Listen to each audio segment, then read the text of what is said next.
Subscribe करें और bell दबाएं ताकि कोई खबर रह न जाए।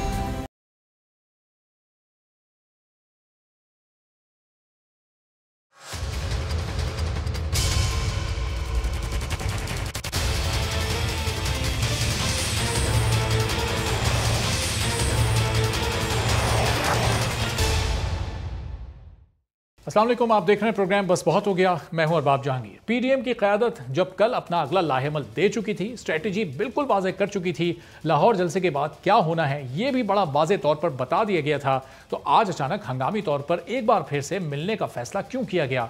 कल के इजलास के बाद जो अंदरूनी कहानी सामने आ रही थी वो ये थी कि पीपल्स पार्टी इस्तीफों के मामले पर दीगर जमातों से कुछ मुख्तलिफ मौक़िफ़ रखती है। तो क्या आज की मुलाकात पीपल्स पार्टी को मनाने की एक कोशिश थी? क्योंकि मुलाकात के बाद मीडिया से गुफ्तगू में तो कोई नई बात नहीं की गई और कल वाली बातों को ही दोहराया गया। गुज़िश्ता रोज़ भी ऑपोजिशन के हुकूमत मुखालिफ इत्तेहाद पाकिस्तान डेमोक्रेटिक मूवमेंट के सरबरा मौलाना फजल रहमान ने इत्तेहाद में शामिल तमाम जमातों की जानिब से इस्तीफे देने का बड़ा ऐलान किया था। और जब मौलाना साहब से सवाल किया गया कि आप तो इस्तीफा लेने आए थे, अब इस्तीफे देकर जा रहे हैं, सवाल पर वो कोई खातिर ख्वाह जवाब नहीं दे पाए थे। क्या था उनका जवाब, जरा ये देखिए। तो सहाफ़ी के सवाल पर मौलाना फजल रहमान के इस जवाब ने कई सवाल खड़े कर दिए हैं, क्योंकि माजी में भी हिज़्ब इख्तिलाफ ने असम्बलियों से इस्तीफे देने की धमकियां तो दी, मगर इस पर अमल दरामद के हवाले से नताइज कुछ मुख्तलिफ ही नजर आए हैं। और देखने में यह आया कि इस्तीफे देने के अमल को ज्यादा कामयाबी नहीं मिली। सन 2007 में जब परवेज मुशर्रफ पर दबाव बढ़ाने के लिए असम्बलियों से इस्तीफे देने की बात हुई तो अपोजिशन की सियासी जमातों ने एपीडीएम के तहत एक होकर इस्तीफे देने का ऐलान किया, मगर पाकिस्तान पीपल्स पार्टी पीछे हट गई, जबकि बाकी तमाम जमातों ने इस्तीफे दे दिए, जिसका फायदा हिज़्ब इख्तिलाफ नहीं बल्कि खुद परवेज मुशर्रफ को हुआ। एमएमए में शामिल जमात जमीयत उलमा इस्लाम की खैबर पख्तूनख्वा में हुकूमत थी और उन्होंने भी इस्तीफे देने से इनकार कर उनकी हुकूमत कायम रह सके। इस तरह मुत्तहिदा मजलिस अमल का इत्तेहाद भी खत्म हो गया। 2014 में इस्तीफों की सियासत तो खुद तहरीक इंसाफ भी कर चुकी है, लेकिन कामयाबी उसे भी नसीब नहीं हो पाई थी। पीटीआई ने असम्बली से इस्तीफे दिए, लेकिन वो मंजूर नहीं हुए और बाद में उन्होंने अपने इस्तीफे तो वापस लिए ही, साथ ही तकनीकी बुनियादों को वजह करार देकर अपने अलाउंसेज और तनख्वाहें भी वसूल करते रहे। अब वजीर आजम इमरान खान तो वाज़ेह इशारा दे चुके हैं कि वो करप्शन केसेस और एनआरओ के अलावा ऑपोजिशन से हर बात करने को तैयार हैं, मगर पीडीएम के रहनुमा हुकूमत से बात करने के लिए बिल्कुल तैयार नजर नहीं आते। शाहिद खाकान अब्बासी कहते हैं कि उनसे बात करने का कोई फायदा नहीं होगा, यह बात इदारों से होगी जो मुल्क की सियासत पर असरअंदाज होते हैं। क्या कहा शाहिद खाकान अब्बासी ने, यह आप सुनिए।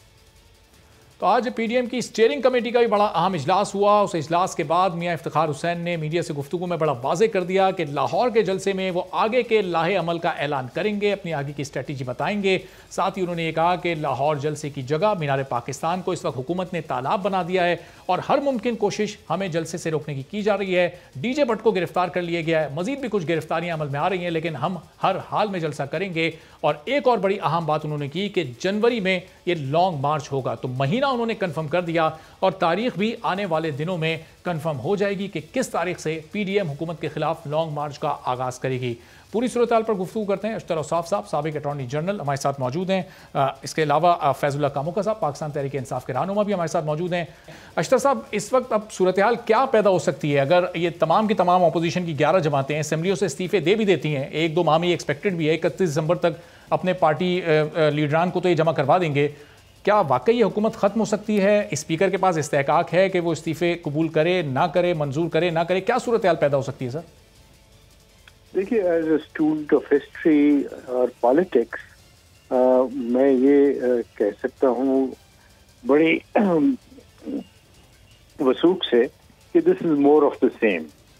ये वही टैक्टिक्स हैं जो पहले इस्तेमाल होते रहे, ये वही टैक्टिक्स हैं जो हर जगह पे इनको इस्तेमाल किया जाता है।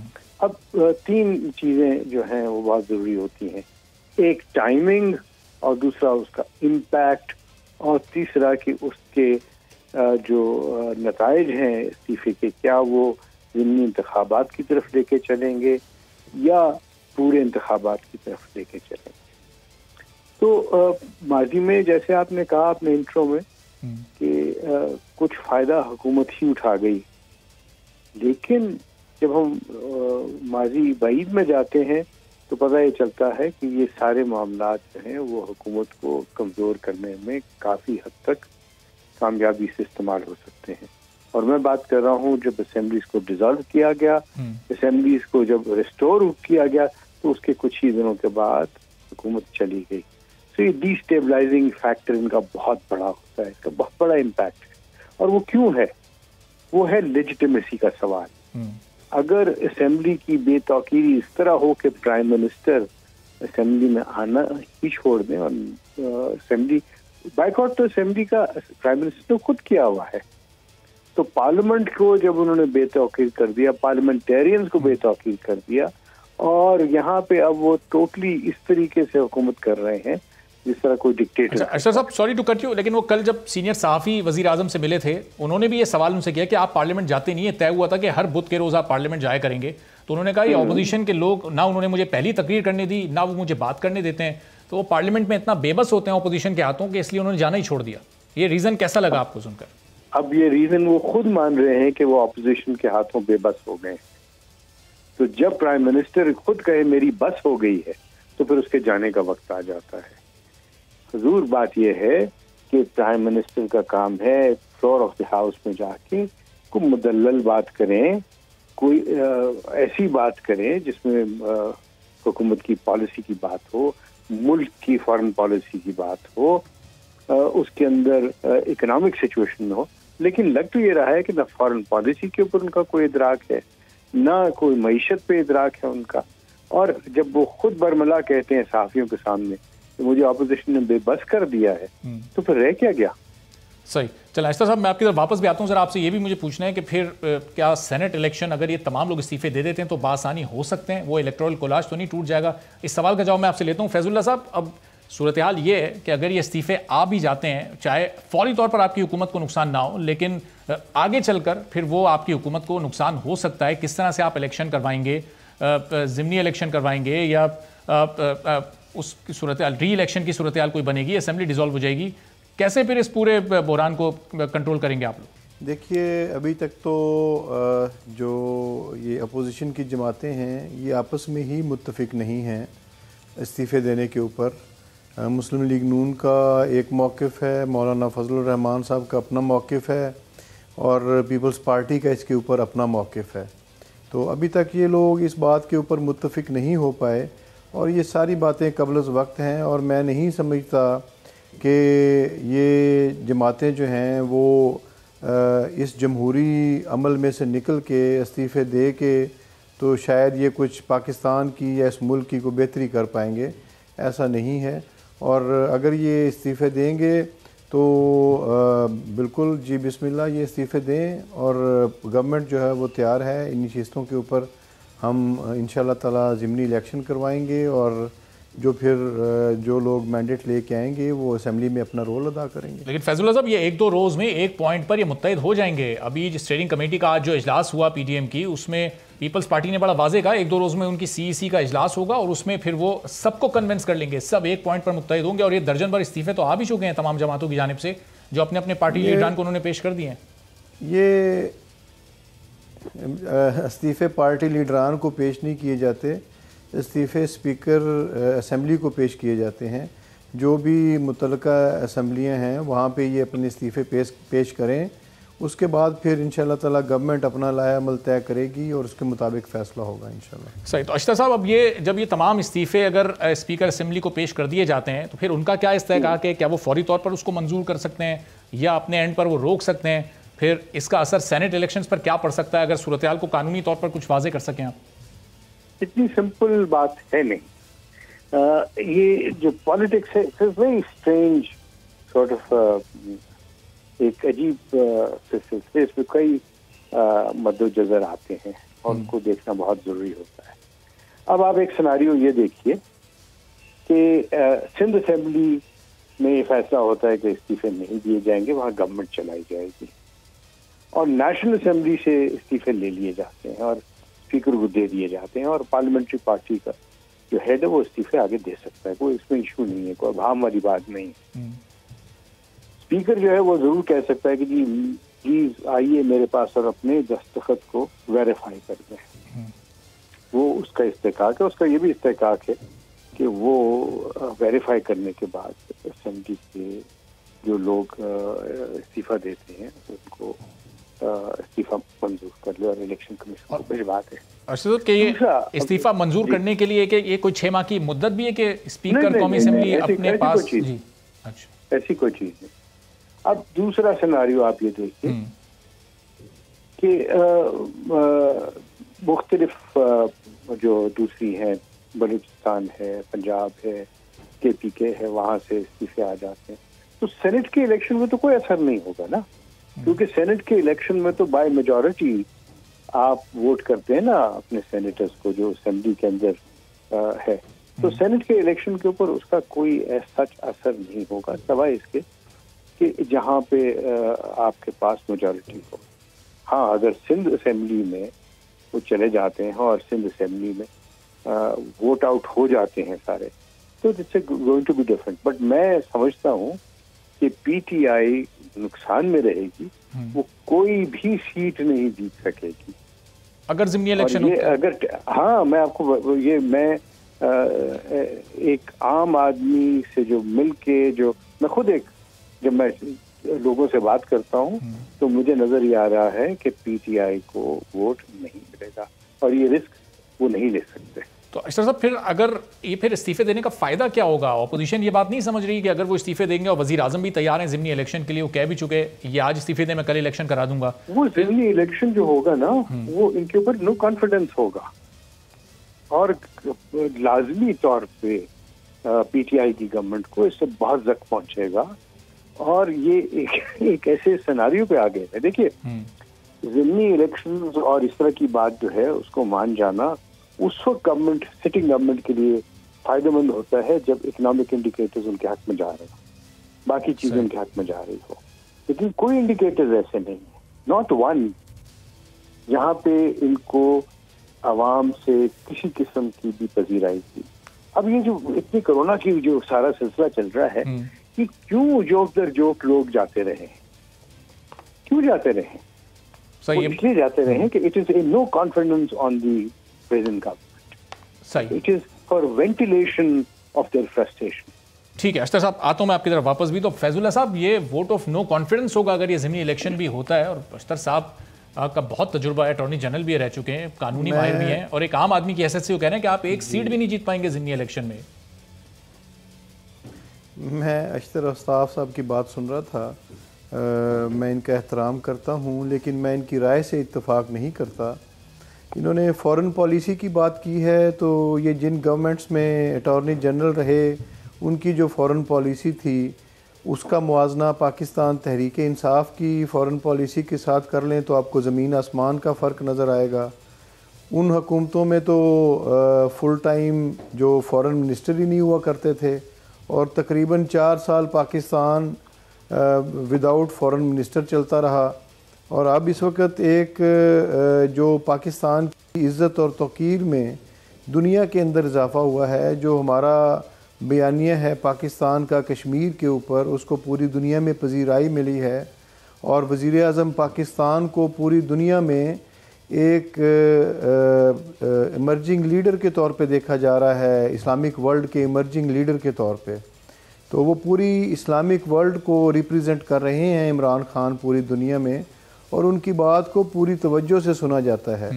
वो सलूक नहीं होता जो साबका वज़राए आज़म के साथ किया जाता था। या फैजुल्ला साहब, ये जिन हुकूमतों का आप जिक्र कर रहे हैं, फिर उनकी हुकूमतों में जो GDP और ग्रोथ रेट हुआ करते थे, जो मुल्क पर कर्जे हुआ करते थे, वो आज सूरत आज की GDP उस तरफ भी आप अपना पॉइंट कंप्लीट करने चलें। जी, मैं standing committee on finance, revenue and economic affairs को हेड कर रहा हूँ। इस वक्त जितने भी हमारे इकोनॉमिक इंडिकेटर्स हैं वो सारे पॉजिटिव हैं, कोई इकोनॉमिक इंडिकेटर जो है वो नेगेटिव नहीं है। मैक्रो इकोनॉमिक इंडिकेटर्स की मैं बात कर रहा हूँ, और बिल्कुल वसूख के साथ और फिगर्स के साथ बात कर रहा हूँ। जो माफिया के ख़िलाफ़ एक लड़ाई शुरू की जनाब वज़ीर आज़म इमरान खान ने, उसकी वजह से जो है वो ज़रूर कुछ उन्होंने गवर्नमेंट को नाकाम करने के लिए या गवर्नमेंट को ज़िक पहुँचाने के लिए अपनी कोशिश की है, जिसमें वो नाकाम रहे हैं। इंशाअल्लाह ताला कीमतें नीचे आ रही हैं, बड़ी तेज़ी के साथ नीचे आ रही हैं। आप जो प्राइस एसेंशियल आइटम्स का प्राइस इंडेक्स है वो आप देख लीजिए, पिछले 3 हफ्तों में कीमतें काफ़ी हद तक नीचे आई हैं।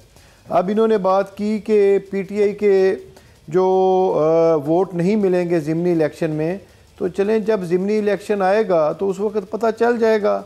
उससे पहले तो कोई क़यास राई मैं नहीं करना चाहता। अशतर औसाफ साहब की एक राय है, मेरी अपनी राय है। मेरी राय में इंशाअल्लाह अल्लाह ताला के फजलो करम से अगर इलेक्शन होगा तो लोग चोरों और डाकुओं को वोट नहीं देंगे।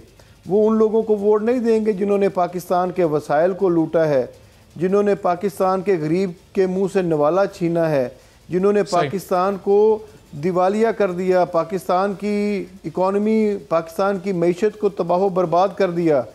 क्या लोग उन लोगों को वोट देंगे या वो उन लोगों को वोट देंगे जो पाकिस्तान के सर्वाइवल की जंग लड़ रहे हैं, पाकिस्तान की इकॉनमी को बेहतर करने के लिए दिन रात एक किए हुए हैं?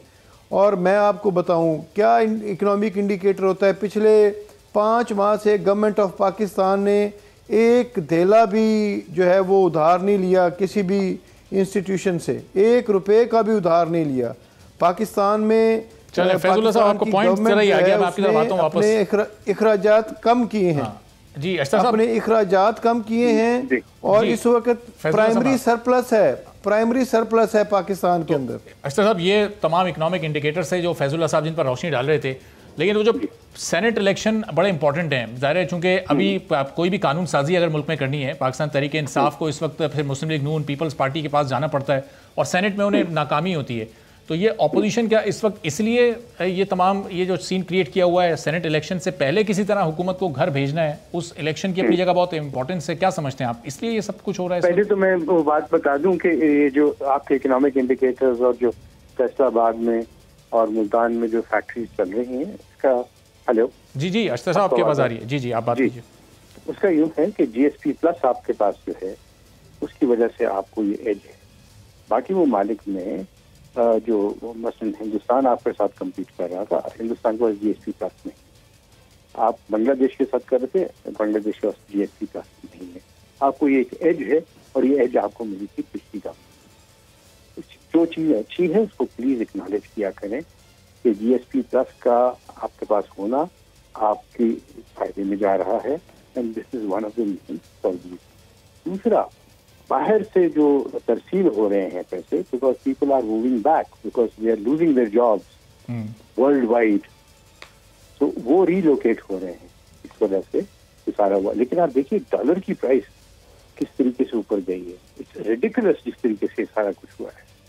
और ये फरमा रहे थे कि कोई पैसे नहीं किए। आप कल का सुबह का अखबार आप उठा कर देख लीजिएगा कि जो बोरोइंग है from commercial banks at commercial rates, it's incredible what they are doing.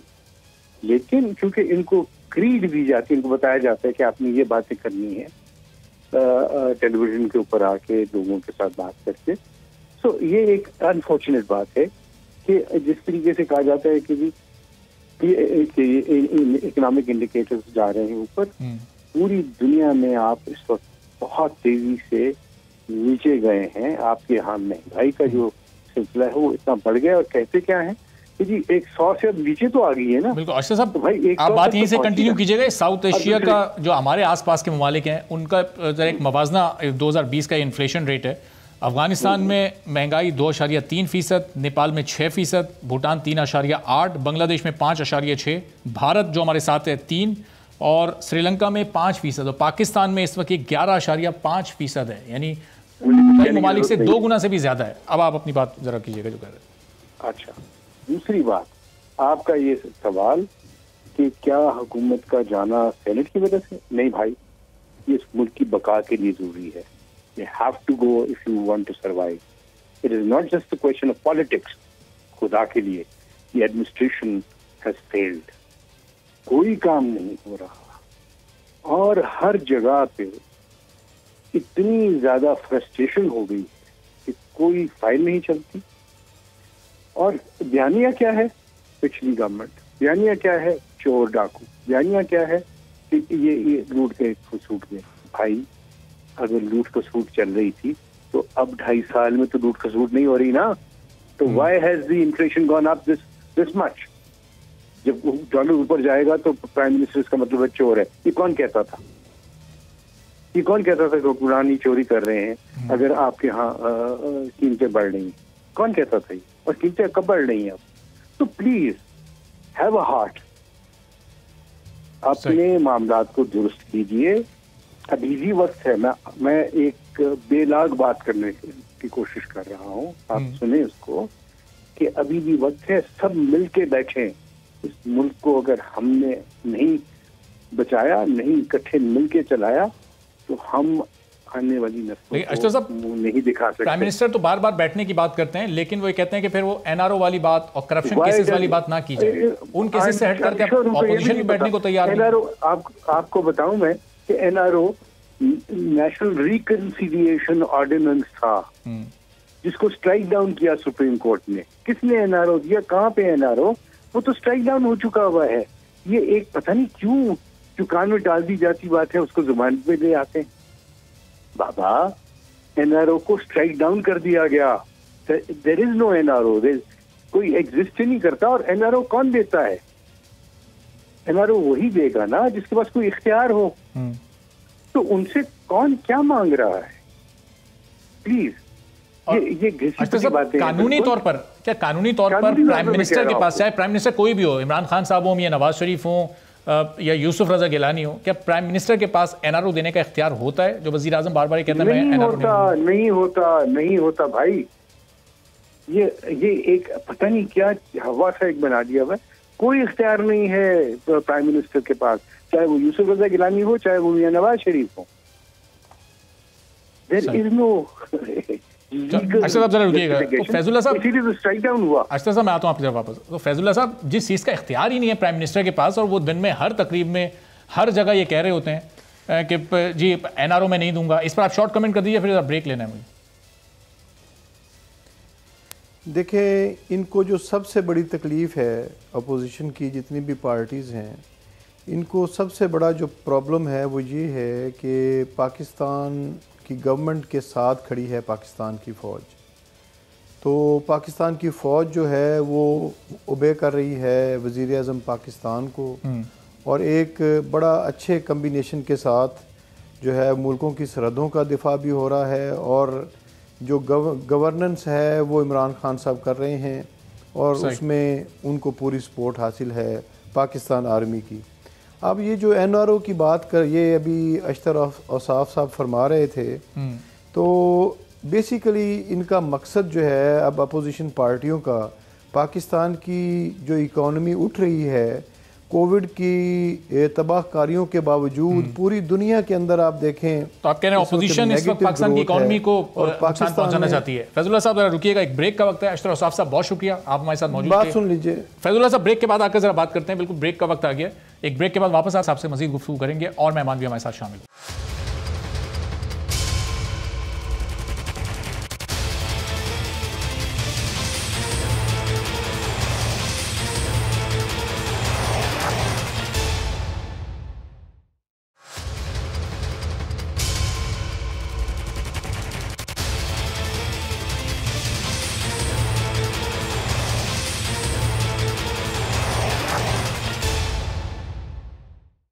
Programme में एक बार फिर आपको खुशामदीद कहते हैं। और पीडीएम का कल भी एक बड़ा अहम इजलास हुआ, आज भी एक हंगामी इजलास हुआ, उसके बाद मीडिया से भी गुफ्तगू हुई। और कल और आज के इजलास के बारे में ये कहा जा रहा था कि पीपल्स पार्टी इस्तीफ़ों के मामले पर कोई इतनी खास मौक़िफ़ नहीं रखती जिस तरह दूसरी जमातें बड़ा स्ट्रेट फॉरवर्ड मौक़िफ़ रखती हैं, और इस्तीफ़े भी उनकी जानिब से जमा कराने का सिलसिला शुरू हो चुका है। तो अब पीपल्स पार्टी ने ऐलान किया कि सीईसी की मीटिंग होगी कराची के बिलावल हाउस में, उस मीटिंग को बुलाया जाएगा, वहाँ पर फिर ये तय किया जाएगा जो पीडीएम में जो कुछ गुफ्तगू हुई है उस पर मुशावरत होगी। आजिज़ ज़ामरा साहब पाकिस्तान पीपल्स पार्टी के रहनुमा हमारे साथ मौजूद हैं, फैजुल्ला कामुका साहब भी हमारे साथ मौजूद हैं, पाकिस्तान तहरीक इंसाफ के रहनुमा।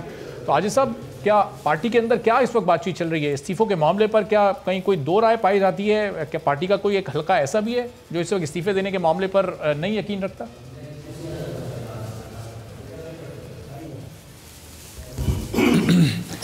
बिस्मिल्लाहिर्रहमानिर्रहीम। देखें, जहाँ तक पीडीएम के इस्तीफ़ाओं का मामला और ख़ास तौर पर पाकिस्तान पीपल्स पार्टी की पॉलिसी है, तो वो पॉलिसी जो है वो चेयरमैन बिलावल भुट्टो जरदारी साहब ही हैं। बाकी अगर मैं भी यहाँ पे बैठ के अगर इस्तीफ़ाओं की मुखालफत करूँगा तो वो मेरी कोई राय की अहमियत नहीं होगी। इसलिए जो पार्टी की गाइडलाइन होगी, तमाम अरकान असेंबली उसके पाबंद हैं और इंशाअल्लाह ताला चेयरमैन बिलावल भुट्टो साहब की जो गाइडलाइन है उस पर कोई दो राय अब तक नहीं है। काफ़ी हमारे जो रुकन असेंबली हैं पंजाब से और MNA साहिबान जो हैं वो इस्तीफ़ा चेयरमैन साहब को अरसा कर भी चुके हैं। अभी तो 31 दिसंबर में बहुत टाइम पड़ा हुआ। कल ये जब तकरीब हो चुका, कल ये पूरी प्रेस कॉन्फ्रेंस हो चुकी थी, जो पीडीएम की का इजलास है वो भी हो चुका था, फिर उसके बाद ये आज दोबारा क्यों इजलास हंगामी तौर पर बुलाया गया? कल स्ट्रेटजी भी वाजे हो गई थी, लाहौर जलसे के बाद क्या क्या होना है वो सब कुछ बता दिया गया था, फिर इसकी ज़रूरत क्यों पड़ी? माइजा अमीद साहब अभी नून लीग की रहनुमा में ज्वाइन कर चुकी हैं। जी आजिज साहब। देखें, इसकी ज़रूरत एक इत्तेहाद है पॉलिटिकल जमात उसका, और सामने भी एक हुकूमत है जिसने मुल्तान के अंदर जो है वो कितना एक अपनी रेजिस्ट दिखाई थी, उसमें वो नाकाम गई थी। तो पॉलिटिकल पार्टी का एक इत्तेहाद है पीडीएम, वो डेली बेसिस पे भी मीटिंग कर सकते हैं और किसी भी वक्त कोई भी इजलास हो सकता है। तो ये तो एक रूटीन की बात थी और वो होती रहेगी, आइंदा भी होती रहेगी। और जिस तरह हुकूमती इक़दाम सामने आएंगे उसके जवाब में हमारे कायदीन के इजलास भी होते रहेंगे और जो भी स्ट्रेटजी बनेगी उसको हम फोकस भी करेंगे और मीडिया में शो भी करते रहेंगे। तो माइजा साहिबा, आपको भी वेलकम करते हैं शो में। पीपल्स इस्तीफे देने के लिए मना लिया, लेकिन जो आपके अपने जमात के नाराज़ रहनुमा है जलील शरपूरी साहब और उनका जो पूरा एक ग्रुप है, वो लोग तो इस्तीफे देने पर तैयार नहीं है। तो पार्टी के अंदर तो पहले आप लोग एक बयानिए पर सबको राजी कर लें। जो भी पार्टी के कायदीन ने डिसाइड किया है, पीएम में डिसाइड हुआ है, वो एक यूनिफाइड प्लेटफॉर्म पे डिसाइड हुआ है और उसमें इस्तीफों की जो बात इस्तीफे आना शुरू भी हो गए हैं और काफी लोगों ने इस्तीफे देना भी शुरू हो गया। और आपने सोशल मीडिया पे देखा होगा उसकी कॉपीज भी आ गई हैं। तो मैं बिलीव करती हूँ कि नाराज कोई नहीं है। पार्टी के बयानिए के साथ जो खड़ा हुआ है वो पार्टी का लॉयल सफाई है और जो हम रेजिग्नेशन देंगे तो इकट्ठे देंगे और एक जो है यूनिफाइड तरीके से देंगे। तो वैसे माजिद साहब, आप नहीं समझते इस्तीफों का आगाज़ होना चाहिए था शहबाज शरीफ साहब से, हमजा शहबाज साहब से, ताकि वहाँ से एक एग्जाम्पल सेट होती है और फिर ये आहिस्ता आहिस्ता नीचे की तरफ आते और इस्तीफे बराह रास्त स्पीकर असेंबली को पेश किए जाते, जो भी मुताल्लिका असेंबलियाँ हैं। ये जो कारकुन सेकंड और थर्ड टीयर लीडरशिप इस्तीफे दे रही है और जो टॉप लीडरशिप है उसकी जानिब से अब तक कोई इस्तीफा सामने नहीं आया। टॉप लीडरशिप के अभी तो डेट दे दिए है ना, तो टॉप लीडरशिप की इस्तीफे देने की इस्तीफे देना का ऐलान तो पहले ही कर दिया ना, तो टॉप लीडरशिप अब बैक आउट तो नहीं करने लगी। दूसरी बात यह है कि देखें, मरियम नवाज साहिबा जो है वो इंचार्ज बनाया गया पार्टी की तरफ से और उन्होंने डिसाइड करना है, उन्होंने पार्टी की मुशावरत के साथ डिसाइड किया है। जो डिसाइड किया पीडीएम के प्लेटफॉर्म में अब सारी पार्टीज मिलकर इत्तेहादी की तौर पर जो है सामने आई हैं और हमारा जो सबसे ज़्यादा इम्पोर्टेंट टास्क है, जो सबसे इम्पोर्टेंट जो हमारा नेक्स्ट जो हमारा एंडेवर है वो है जलसा। जो माजिद साहब, जब कोई किसी नॉन इलेक्टेड बंदे को मुशीर लगा देते हैं वज़ीर आज़म, बड़ा शोर होता है, लेकिन आपने भी एक नॉन इलेक्टेड शख्सियत को इस वक्त इंचार्ज मुकर्रर कर दिया है इस्तीफे लेने के लिए। देखिए, वो नॉन इलेक्टेड इसलिए नहीं है क्योंकि जिस तरह के लोग, मैं उनको नॉन इलेक्टेड, मेरी नज़र में नॉन इलेक्टेड नहीं है क्योंकि वो एक ऐसी खातून है जिन्होंने अपना लोहा मनवाया और जिस तरह के क्राउड उन्होंने पुल किए और जिस तरह लोग उनके साथ खड़े हैं और जिस तरह पार्टी को उन्होंने यूनाइट किया है और जिस तरह वो उन्होंने पार्टी को अपने सारी पार्टी उनके बयानिए पे ये जो है एक तरफा एक साइड पे एक साथ खड़ी है। मैं समझती हूँ कि ये बड़ी हिम्मत वाली बातें हैं और ये जो है इसमें ये इलेक्शन और इलेक्टेड लोगों का काम नहीं है। जितना टफ काम उन्होंने उससे ज्यादा टफ काम कर लिया और उन्होंने बताया कि वो मियां मोहम्मद नवाज शरीफ की बेटी है और मियां मोहम्मद नवाज शरीफ वाले सारे ट्रेड उनमें पाए जाते हैं और मियां मोहम्मद नवाज शरीफ साहब की ऑब्वियसली इसमें डिसीजन शामिल है। तो बात यह है कि इस चीज को बार बार बात करना इस बात पे कि जी ये पार्टी डिवाइडेड है या पार्टी की डिसीजन डिवाइडेड है या पार्टी में अंदर कोई मसले हैं, आई थिंक ये चीजें बहुत पुरानी हो गई हैं। अब तक रियलाइज हो जाना चाहिए जितने जलसे किए हैं, जिस तरह हम लोग हमारा लाएमल जो है टाइम पे चल रहा है, टाइम टेबल के पार्टी में कुछ ऐसा है। सही। तो फैजुल्लाह साहब, ये तमाम अफवाहें अब दम तोड़ गई हैं। मुस्लिम लीग नून में भी कहीं कोई, पीपल्स पार्टी में भी इस्तीफों के मामले पर कोई इख्तिलाफ नहीं है, और इन जमातों में आपस में भी कोई इख्तिलाफ नहीं है। ये तमाम इस्तीफे दिसंबर 31 तक आ जाएंगे। अब ये आप तैयारी कर लें, बड़ा मुश्किल वक्त आप पर आने वाला है, बड़ा चैलेंज होगा ये आपके लिए इस पूरी सूरत हाल को कंट्रोल करना।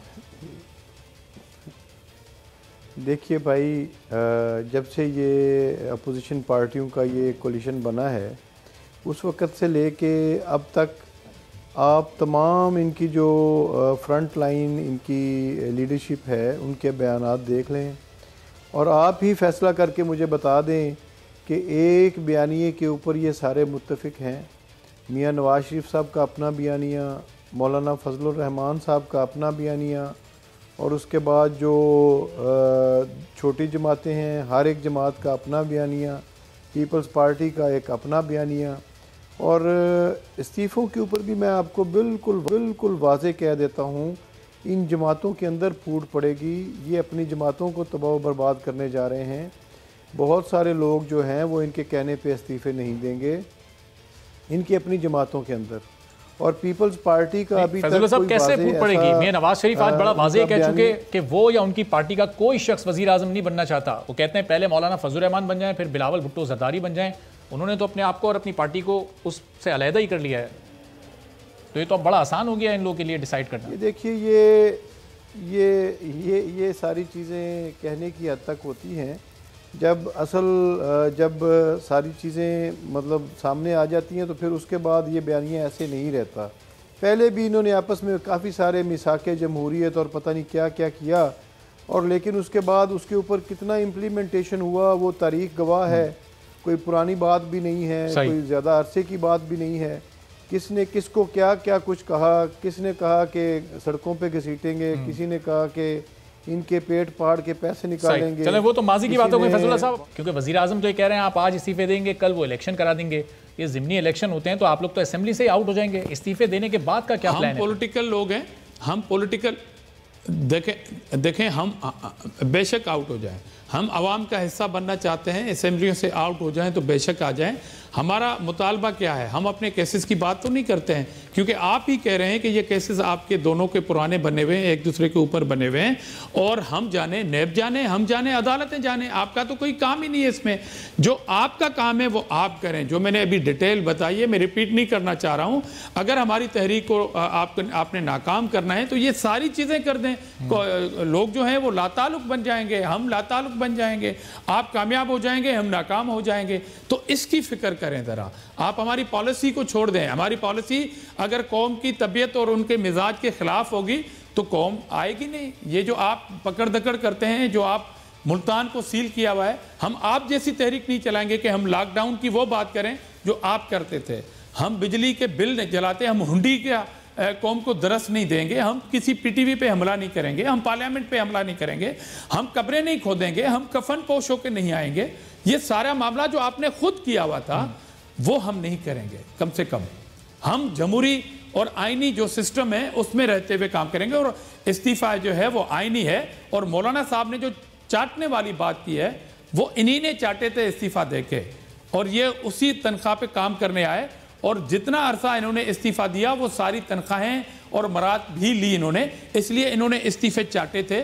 शायद मौलाना साहब ने उस तरफ इशारा किया है। तो आजी साहब, अगर चलें आप कामयाब हो भी जाते हैं इस हुकूमत को घर भेजने में, निज़ाम में क्या तब्दीली लेकर आएंगे? क्या ऐसी चीज़ है जिसको तब्दील करेंगे?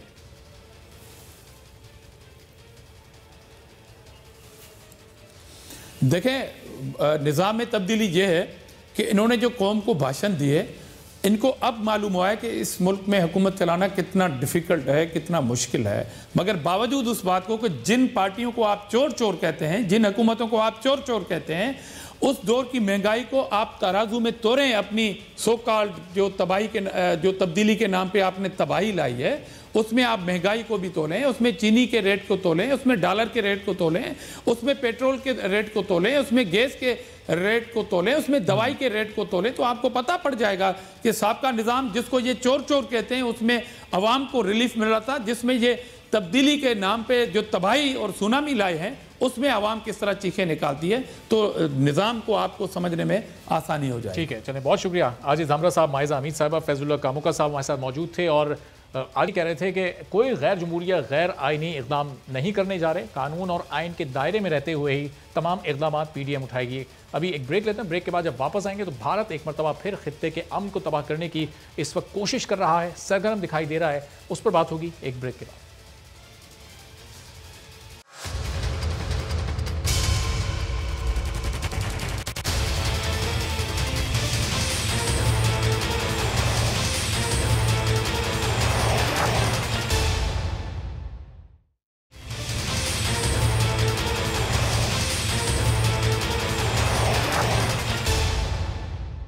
प्रोग्राम में एक बार फिर आपको खुशामदीद कहते हैं और भारत एक मरतबा फिर खित्ते के अमन को तबाह करने के लिए सरगर्म हो गया है, जिसके बायस पाकिस्तान की मुसल्लह अफवाज इस वक्त हाई अलर्ट कर दी गई हैं। लद्दाख और दोकलम में हजीमत के बाद अंदरूनी और बैरूनी दबाव से तवज्जो हटाने के लिए भारत एक और फॉल्स फ्लैग ऑपरेशन की तैयारी में इस वक्त मसरूफ दिखाई दे रहा है।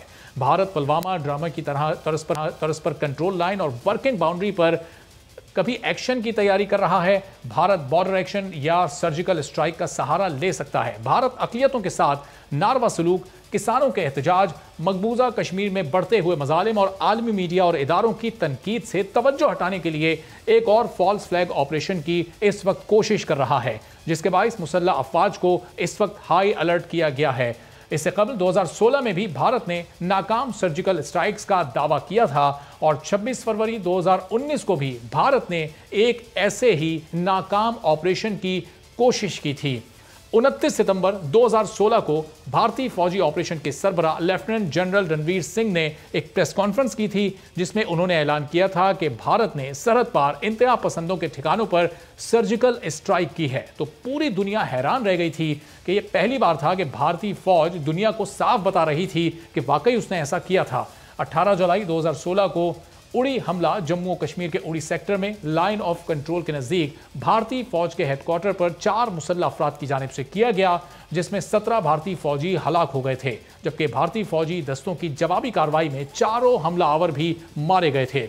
इस हमले को तकरीबन 20 सालों में भारतीय फौज पर किया गया सबसे बड़ा हमला भी कहा गया, जिसके बाद भारतीय मीडिया और मोदी हुकूमत ने इस हमले का इल्जाम फौरन पाकिस्तान पर थोप दिया, लेकिन बाद में पाकिस्तान के खिलाफ शवाहिद ना मिलने पर इस केस को बंद कर दिया गया था।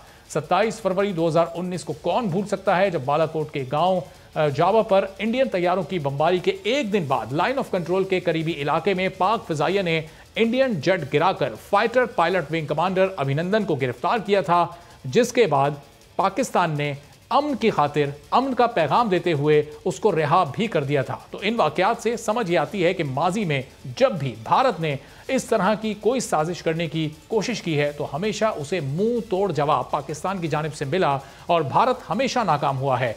इस बार भी भारतीय पंजाब में जारी किसान तहरीक से खालिस्तान तहरीक को उभरने से रोकने के लिए और उसका जोर तोड़ने के लिए शरअंगेजी की ये कोशिश कामयाब नहीं होगी।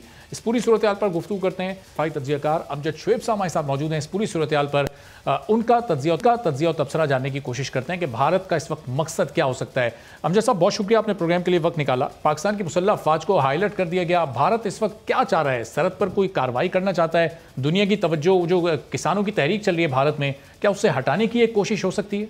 क्या कहते हैं आप? बिस्मिल्लाहिर्रहमानिर्रहीम। देखिए, जब से ये मोदी हुकूमत में आया है उसकी स्ट्रेटजी यही रही है कि जब भी अंदरूनी तौर पे उसको कोई मुश्किल दरपेश हुई है या इलेक्शंस आए हैं तो वो अपने अवाम की, यानी अवाम से मेरी मुराद हिंदू पॉपुलेशन जो कि 90% है भारत में, उसकी हमायत लेने के लिए वो कोई ना कोई ऐसा काम करता है पाकिस्तान के खिलाफ या मुसलमानों के खिलाफ जिससे उसको सपोर्ट मिल जाती है।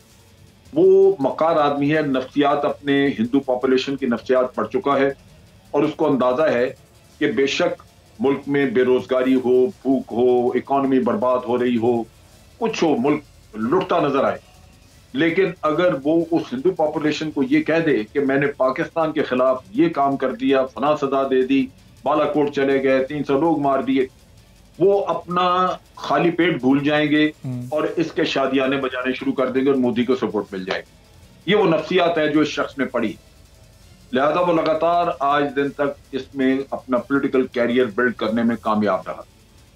सही। और वो इकट्ठे हो जाएंगे। तो अमजद साहब, ओबामा ने भी अपनी जी लिखा है कि अगर हिंदुस्तान में कोई भी सियासी कामयाबी आपने हासिल करनी हो तो पाकिस्तान के खिलाफ हरदसराई और पाकिस्तान बैशिंग शुरू कर। तो ये ओबामा ने लिखा, ये उसकी अपनी ऑब्जर्वेशन थी, लेकिन ये बिल्कुल दुरुस्त है।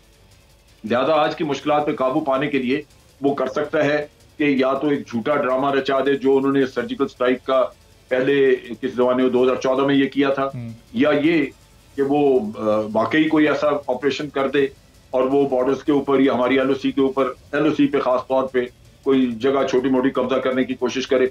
ये वो चीजें हैं जो वो कर सकता है, लेकिन ये कि आपकी अफवाज तैयार हैं और इंशाअल्लाह मैं समझता हूं कि मेरी अपनी असेसमेंट तो ये है कि वो हिम्मत नहीं करेगा, क्योंकि ऑलरेडी चाइना ने उसके दुम पे पैर रखा हुआ, उधर फंसे पड़े हैं। चाइनीज ने जो इलाका कब्जा कर लिया वो कर लिया, मज़ाकरात में कोई खास पेशरफ्त नहीं, चाइनीज इनको कुछ दे नहीं रहे। नतीजा ये कि ये उधर से भी मोदी को सुबकी, लेकिन उन्होंने ये किया कि वहां पे मज़ाकरात को खुफिया रखा ताकि पब्लिक में कोई उसके बारे में बात ही ना हो सके। तो किसी को कुछ पता नहीं कि वहां क्या तय कर रहे हैं। हमें अपने जराये से पता लगता है कि चाइनीज इनकी कोई बात मानने को तैयार नहीं, तो लिहाजा पाकिस्तान के साथ ये खेल तमाशा कर सकते हैं। अब अमजद साहब, ज़रा सितंबर 2016 में जो उड़ी वाकया हुआ, फ़ौरन वाकया होते ही पाकिस्तान पर इल्ज़ाम थोपा गया, फिर पूरी दुनिया ने देखा कि पाकिस्तान के उसमें मुलविस होने के कोई शवाहिद नहीं मिले। 27 फरवरी को किस तरह भारत को 27 फरवरी 2019 को भारत को मुंह की खानी पड़ी, अभिनंदन वाला वाकया हुआ। पाकिस्तान ने तो अमन पसंदी में अमन का पैगाम देते हुए उसको भी रिहा कर दिया। कि पाकिस्तान की अमन पसंदी के पैगाम को क्या भारत इस वक्त पाकिस्तान की कमजोरी समझने लगा है, इसलिए इस तरह की हरकतें कर रहा है? आज जो भारत के लोग वहां पे नारे लगाते नजर आते हैं कि पाकिस्तान को ये कर देंगे, सिखा देंगे, इसमें कुछ तो वो उनकी नफ्सियात जो 1971 वाला किस्सा है, और दूसरी बात ये कि बॉलीवुड ने जो जितनी फिल्में बनाई हैं वो सारी पाकिस्तान के ऊपर और घुस के मारेंगे ये कहानी है। वो लोगों की नफ्सियात पे यूं छा गए, फिल्म तो फिल्म होती है, उसमें आप जो जी चाहे कह लें। तो अमजद साहब, अब जाहिर है इस मौके पर ये अब खित्ता बेअमनी को तो बिल्कुल बर्दाश्त नहीं कर सकता, जो इस वक्त पूरे खित्ते में, पूरी दुनिया में कोरोना की सूरत हाल है। एक ऐसे मौके पर जाहिर है खित्ते का अमन ख़राब होता है, मुल्क की मईशत पर भी उसके असरात मुरतब होते हैं। दुनिया की जो बड़ी ताकतें, ज़ाहिर है पहले डोनाल्ड ट्रंप ने भी सालसी की कोशिश की पाकिस्तान भारत के दरमियान, अब वहाँ जो चेंज आया हुकूमत का, उसके बाद आपको ऐसा लगता है कि ये मामला कहीं किसी एक ऐसे रुख पर जा सकता है जहाँ बैठकर कोई बात हो सके, कुछ मामला तय हो सके, या फिर ये सिलसिला इसी तरह चलता रहेगा? नहीं, अगर बातचीत की तरफ आते हैं तो वो भी मोदी की मौत होगी, क्योंकि वो स्ट्रॉन्गमैन इमेज खत्म हो जाएगा। उसने हमेशा बातचीत से फरार हासिल किया, किसी न किसी इंसिडेंट को क्रिएट करके, फॉल्स फ्लैग ऑपरेशन करके, या पाकिस्तान को ये कहा जी पहले टेररिज्म बंद करें फिर बात होगी। ये वो चीजें हैं जो कि वो अपने इमेज बिल्डिंग में इस्तेमाल करता रहा है। बातचीत करने में तो वो उसका भी इसका मतलब होगा कि उसने सरेंडर कर दिया, तो वो ये कभी नहीं बातचीत की तरफ वो आएगा ही नहीं। किसी भी बहाने अगर उसको कोई मजबूरी भी हुई, इंटरनेशनल प्रेशर हो जाता है कोई चीज, तो वो कोई ना कोई वाकया करा के उससे फरार हासिल करेगा। तो मेरा नहीं ख्याल कि मोदी के होते हुए अमन या बातचीत की कोई बात चल सकती।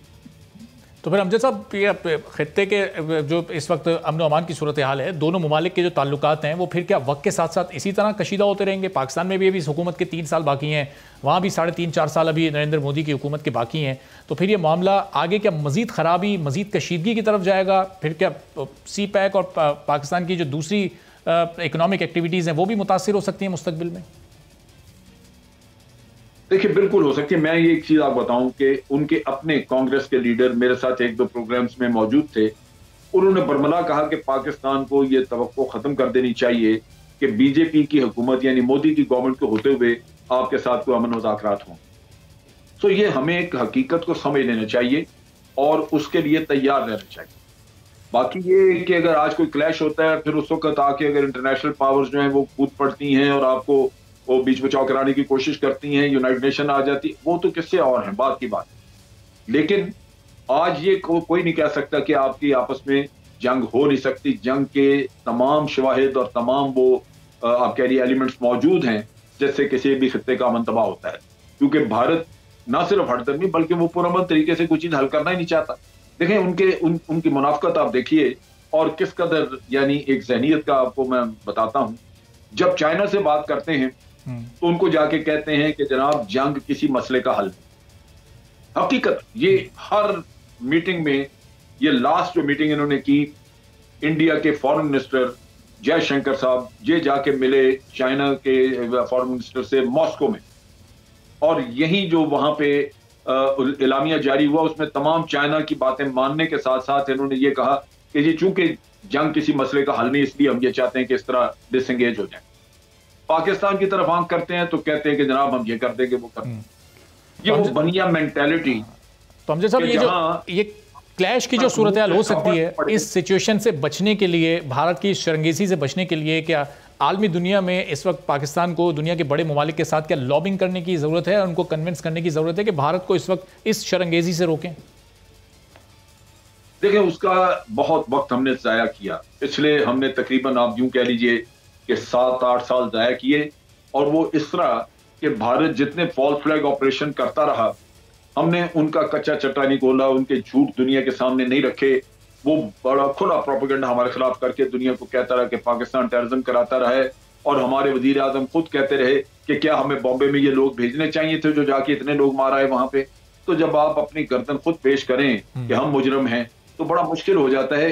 बाकी दुनिया आपकी बातों पे उस तरह यकीन नहीं करती, आपका क्रेडिबिलिटी का मसला है। भारत आज कह दे कि पाकिस्तान ने ये ऑपरेशन किया या ये हरकत की है दहशतगर्दी की, वो फॉल्स फ्लैग ऑपरेशन होगा, लेकिन दुनिया यकीन करेगी कि पाकिस्तान ने की है। ये आपने पुलवामा में भी देखा कि उसी दिन शाम तक अमेरिका और ऑस्ट्रेलिया और फ्रांस, इन्होंने ऐलान किया कि जी India retains the right to retaliate, यानी उनको यकीन था कि ये पाकिस्तान ने किया है। किसी ने शवाहिद मांगे ही नहीं, उन्होंने कहा जी भारत को अब हक हासिल है। और फिर किसी ने मजम्मत नहीं की जब वो इंटरनेशनल बाउंड्री क्रॉस करके जाके तो उन्होंने बालाकोट पे हमला किया। क्या दुनिया को मजम्मत नहीं करनी चाहिए थी? आपके चाइना, आपका इतना करीबी दोस्त, उन्होंने तक नहीं मजम्मत की, क्योंकि शायद वो भी ये समझते थे कि पाकिस्तान ने हरकत की। तो असल दुख आपका आपकी क्रेडिबिलिटी है। जब आपकी हुकूमतें अपना नैरेटिव लेके नहीं जाती, कोशिश नहीं करती, भारत के झूठ का पोल नहीं खोलती, तो फिर ठीक है। चलिए, बहुत शुक्रिया। अमजद शोएब साहब हमारे साथ मौजूद थे और कह रहे थे कि हुकूमतों ने ज़ाय किया और भारत का जो असल चेहरा था वो दुनिया के सामने हुकूमतों को मौसर लॉबी के साथ बेनकाब करने की इस वक्त शदीद ज़रूरत है। आज के प्रोग्राम से इजाज़त दीजिए। अल्लाह।